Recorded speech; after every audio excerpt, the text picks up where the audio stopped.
జనసేన సిద్ధాంతాలు మేనిఫెస్టోని ప్రజల్లోకి తీసుకువెళ్లి పార్టీ గెలుపునకు కృషి చేస్తామంటున్నారు గుంటూరు జిల్లా పత్తిపాడు నియోజకవర్గం మాజీ మంత్రి రావెల కిషోర్ బాబు.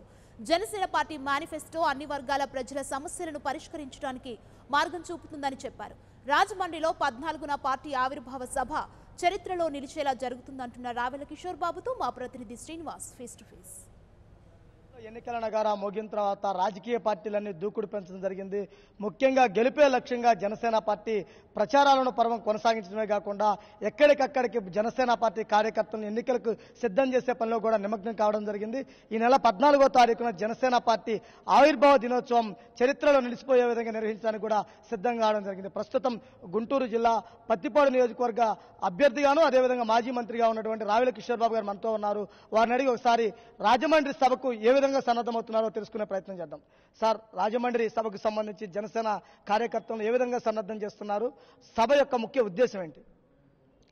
రాజమండ్రి సభ ఒక చారిత్రాత్మక సభ కాబోతా ఉంది.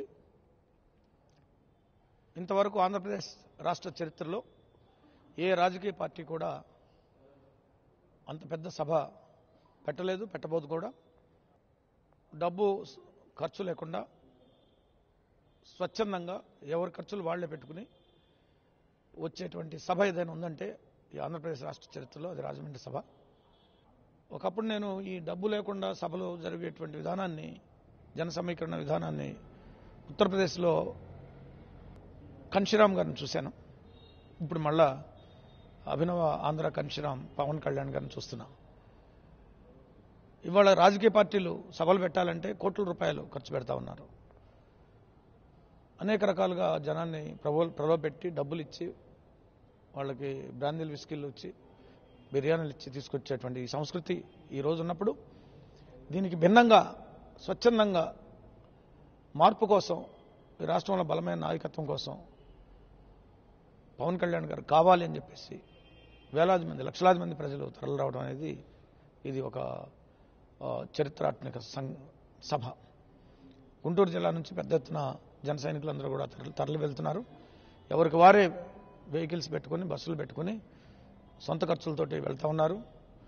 పార్టీ నుంచి మేము ఎలాంటి ఆర్థిక సహాయం చేయకపోయినప్పటికీ కూడా, వాళ్ళు ఆశించట్లేదు కూడా, స్వచ్ఛందంగా వెళ్తున్నారు. అయితే అందరినీ మేము కోఆర్డినేట్ చేస్తున్నాం. గుంటూరు నుంచి లక్షలాది మంది ప్రజలు ఆ సభకు వెళ్తూ ఉన్నారు. తప్పకుండా ఆ సభ రాష్ట్ర రాజకీయ చరిత్రను మార్చబోయేటువంటి సభ అని చెప్పేసి నేను తెలియజేస్తున్నాను. జనసేన పార్టీ మేనిఫెస్టో ప్రకటిస్తారంటున్నారు కదా, జనసేన పార్టీ మేనిఫెస్టో ఏ వర్గాలకు సముచిత స్థానం ఇచ్చే విధంగా ఉంటుంది? జనసేన పార్టీ అన్ని కులాలకు, అన్ని మతాలకు, అన్ని వర్గాలకు సముచిత ప్రాతినిధ్యం ఇచ్చేటువంటి పార్టీ, అందరినీ సమానంగా చూసేటువంటి పార్టీ. అయితే యువతకు, స్త్రీలకు పెద్దపీట వేసేటువంటి పార్టీ. ఎందుకంటే యువకులు ముందుకు రావాలి, స్త్రీలు ముందుకు రావాలి, నాయకత్వంలో రావాలి, వాళ్ళు క్రియాశీలక పాత్ర పోషించాలని చెప్పేసి మా పార్టీ యొక్క ఆశయం. అంటే జనసేన పార్టీ సిద్ధాంతాలు, గుర్తు కొత్తగా రాజకీయాల్లోకి వచ్చారు కదా, రానున్న ఎన్నికల్లో ఇవి ఎలాంటి ప్రభావం చూపే అవకాశం ఉంది? మీ టార్గెట్ రీచ్ అవుతారా? తప్పకుండా జనసేన పార్టీ అధికారంలోకి వస్తుంది. ఈ రాష్ట్రంలో మార్పు వస్తుంది. మార్పును కోరుకుంటున్నారు ప్రజలందరూ కూడా. జనసేన పార్టీకి బ్రహ్మరథం పడుతున్నారు. పవన్ కళ్యాణ్ గారు జనసేన పార్టీ అధికారంలోకి తీసుకొస్తారు. ఆయన ముఖ్యమంత్రి అవుతారు. ఈ రాష్ట్రం అభివృద్ధి సంక్షేమంలో దూసుకుపోతుంది.